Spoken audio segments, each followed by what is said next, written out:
পরের দিন দিদির সাথে আমি গিয়েছিলাম, আর ও যাওয়ার সাথে সাথেই দেখো ওর কতগুলো রিচুয়ালস করতে হয়েছে, আর সাথে একটু মজা আর খুনসুটিও।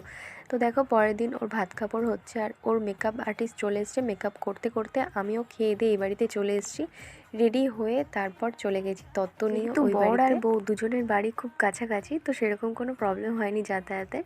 তো দেখো এখানে আমি স্টলে চলে এসেছি, আর একটু কিছু খাওয়া দাওয়া করে ওখানে নাচ গান হচ্ছিলো, তো ওখানে চলো একটু নাচ গান। নিজেদের ফ্যামিলির কারো বিয়ে হলে একটু আনন্দ আলাদাই লেভেলের হয়। তো দেখো এখানে আমরা সব কাজিনরা মিলে নাচতে শুরু করে দিয়েছি, আর সাথে বরকেও আমাদের সাথে নাচতে নিয়ে এসেছি। তারপর মোটামুটি জোর কদমে নাচানাচি চললো দুই ফ্যামিলির মধ্যে।